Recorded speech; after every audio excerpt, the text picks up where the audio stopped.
नमस्कार, जनतंत्र टीवी देख रहा मेरे साथ मैं हूं शंकर दत्त पंत। खबरों की शुरुआत करते हैं। एक बड़ी खबर आ रही है इस वक्त चंडीगढ़ से, जहां पर कैप्टन अमरिंदर सिंह ने केजरीवाल पर निशाना साधा है। किसानों को मुफ्त बिजली देने में नाकाम रहने पर यह निशाना साधा गया है।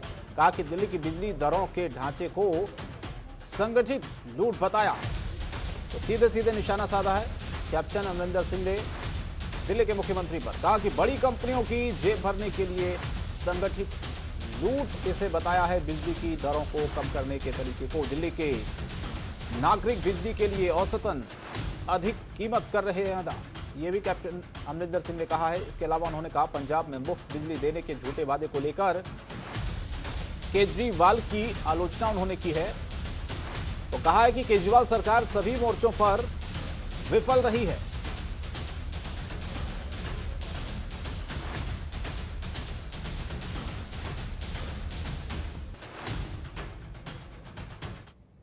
हरियाणा के कुरुक्षेत्र से सांसद नायब सैनी यमुनानगर पहुंचे और अधिकारियों के साथ एक बैठक की। साथ ही रोड सेफ्टी और दुर्घटनाएं कम हो सके, इसके लिए अधिकारियों को प्लान तैयार करने के आदेश दिए हैं। इसके बाद सांसद नायब सैनी मीडिया से रूबरू हुए। उन्होंने कांग्रेस पर कटाक्ष करते हुए कहा कि राहुल गांधी बताएं कि कौन सी कांग्रेस है।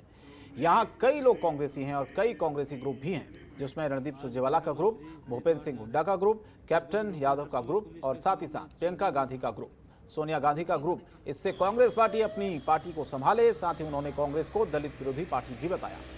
इसके अलावा कांग्रेस पर तंज कसते हुए कहा कि कांग्रेस पार्टी नहीं चाहती कि कोई दलित आगे आए। अशोक तंवर को कांग्रेस ने कैसे अपमानित करके बाहर निकाला और अब शैलजा की तरफ भी ऐसा ही इशारा हो रहा है।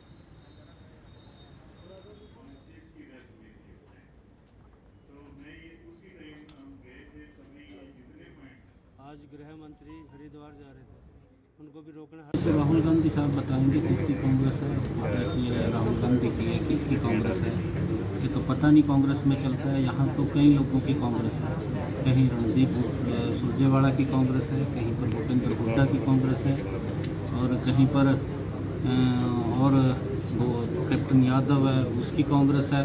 अलग अलग लोगों की कांग्रेस है, कहीं राहुल गांधी की कांग्रेस है, कहीं प्रियंका की कांग्रेस है, कहीं सोनिया गांधी की कांग्रेस है। सभी की अपनी अपनी कांग्रेस है। और पंजाब बीजेपी युवा मोर्चा के सदस्य नशे के मुद्दे पर पंजाब के मुख्यमंत्री आवास के घेराव करने के लिए निकले थे, जहां पर इन बीजेपी कार्यकर्ताओं को पुलिस ने वाटर कैनन और आंसू गैस का इस्तेमाल करते हुए रोका है। इस दौरान पुलिस और युवा मोर्चा के कई लोग घायल भी हुए हैं, जिसको इलाज के लिए अस्पताल में भेजा गया है। आपको बताएं कि मुख्यमंत्री आवास का घेराव करने के लिए युवा मोर्चा के सदस्य सेक्टर 17 में इकट्ठे हुए हैं। जैसे ही उन्होंने मुख्यमंत्री निवास की तरफ कूच किया तो चंडीगढ़ पुलिस ने इनको सेक्टर 17 के पास रोकना चाहा, लेकिन बीजेपी युवा मोर्चा के सदस्यों ने आगे बढ़ने की कोशिश की। लेकिन आगे बढ़ते युवा मोर्चा के लोगों को पुलिस ने वाटर कैनन, आंसू गैस का प्रयोग करके रोक दिया। तो ये तस्वीरें उसी वक्त की आप देखिए। पुलिस ने कार्यकर्ताओं को रोक दिया, वहीं पर वाटर कैनन का इस्तेमाल किया। पंजाब बीजेपी युवा मोर्चा ने दरअसल सीएम आवास का कूच किया, घेराव करने की कोशिश की। पुलिस ने रास्ते में ही सभी जो कार्यकर्ता थे उनको रोक दिया, वाटर कैनन का इस्तेमाल किया गया, उनको आगे बढ़ने नहीं दिया गया।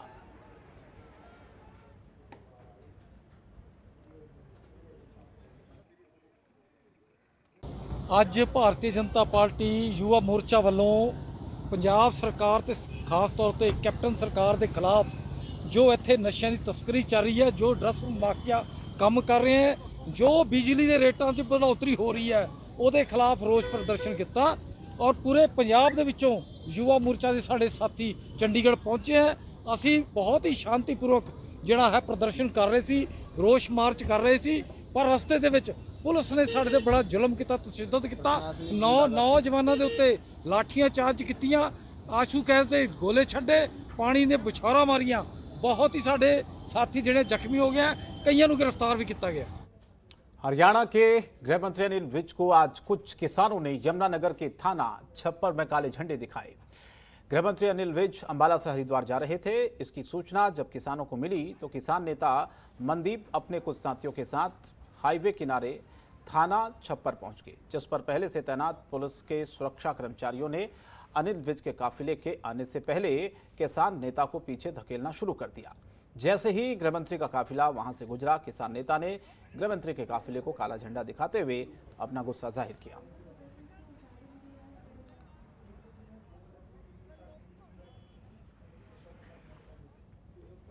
तो ये तस्वीर आप देखिए उसी वक्त की है जब अनिल विज को किसानों ने काले झंडे दिखाए, क्योंकि कृषि कानूनों का लगातार किसान विरोध कर रहे हैं। उनका काफिला इसी रोड से जा रहा था। उससे पहले किस तरह से विरोध करते हुए किसानों ने काले झंडे दिखाए गए। तो पुलिस ने हालांकि इन किसानों को रोका वहां पर जो काले झंडे दिखा रहे थे, क्योंकि जैसे ही ये खबर मिली किसानों को कि अंबाला से वो हरिद्वार जा रहे हैं, तुरंत सड़कों पर आगे काले झंडे लेकर विरोध करने के लिए। देखिए, आज हमें सुबह ही पता लगा था, हमारे पास गुप्त रिपोर्ट आई थी कि जो गृह मंत्री हरियाणा के अनिल विज वो हरिद्वार जा रहे हैं। उसको 10 बजे हमें पता लगा था। 10 बजे ही गांव से निकले थे, हमारे गांव के आगे से गुजरते हुए हमने उसको काले झंडे दिखाए हैं। कुछ ही समय में कुछ हमारे किसान साथी गांव के थे, वहां पर मौके पर पहुंचे। मौके पर पहुंच कर अनिल विज को काले झंडे दिखाए हैं। प्रशासन ने भी धक्का मुक्की की है। एक प्रशासन था, एक पुलिस वाला था जिसने मेरे साथ बदतमीजी से बात की है, मुझे गाली गलौच भी की है। तो आज अनिल विज हरिद्वार गए, उसको काले झंडे दिखाए हैं गाँव वासियों की तरफ से। आते हुए भी अगर यहाँ से आए हैं, अगर यहाँ से आएंगे तो हम फिर से काले झंडे दिखाएंगे उसको। तीनों कृषि कानूनों को लेकर पिछले 7 महीनों से भी ज्यादा समय से बॉर्डर पर किसान धरने पर बैठे हैं। किसानों ने एक बार फिर दोहराया है कि संयुक्त मोर्चा के फैसले के अनुसार हर हाल में किसान अपनी मांग को लेकर मानसून सत्र में दिल्ली कूच करेंगे। इसके लिए रणनीति तैयार है और बस उसे अमली जामा पहनाना बाकी है। किसान नेताओं के अनुसार 22 जुलाई से रोजाना 200 किसान संसद का घेराव करेंगे। हर किसान संगठन से संसद पर प्रदर्शन करने के लिए 5 किसान वहां पर जाएंगे। लेकिन इससे पहले 17 जुलाई को विपक्षी दलों को एक चेतावनी पत्र भी किसानों की तरफ से दिया जाएगा। इस पत्र के माध्यम से ही विपक्षी दलों के सांसदों को कहा जाएगा कि या तो वो किसान हित में अपने पद से त्यागपत्र दें या फिर कृषि कानूनों के मुद्दे को जोर शोर से उठाएं। सांसदों ने कहा जाएगा कि मानसून सत्र का बहिष्कार करें। किसान नेताओं के अनुसार पेट्रोल डीजल के अलावा एलपीजी के बढ़ते दामों के खिलाफ भी 8 जुलाई को पूरे देश में किसानों की तरफ से प्रदर्शन किया जाएगा। लेकिन इस दौरान नेशनल हाईवे और स्टेट हाईवे पर विरोध में किसान खड़े होंगे, लेकिन हाईवे जाम नहीं करेंगे। तो 22 जुलाई से संसद का घेराव करने की रणनीति किसानों की अब बनी है। बताया जा रहा कि हर रोज 200 किसान संसद का घेराव करेंगे मानसून सत्र में।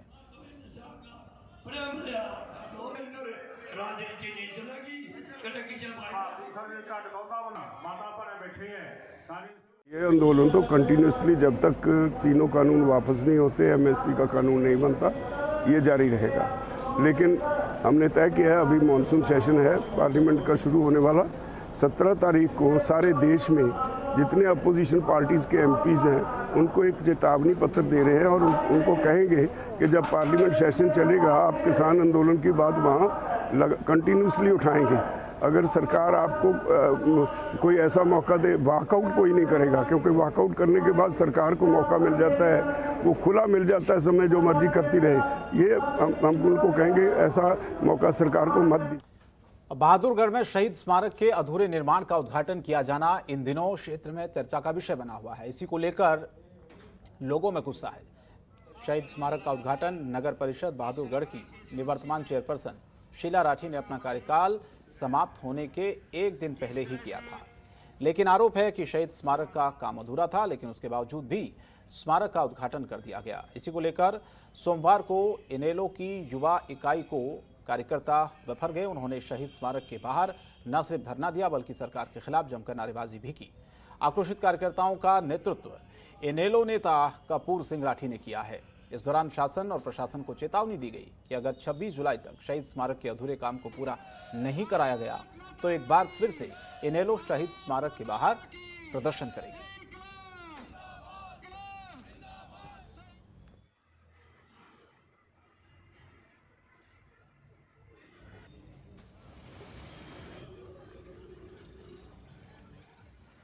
मौजूदा सरकारों का के लोग लगातार ये प्रदर्शन और धरना इसलिए दिया गया है, ये एक सामूहिक धरना है पार्टी के युवा कार्यकर्ताओं की तरफ से भी और सभी सामाजिक संस्थाओं की तरफ से भी।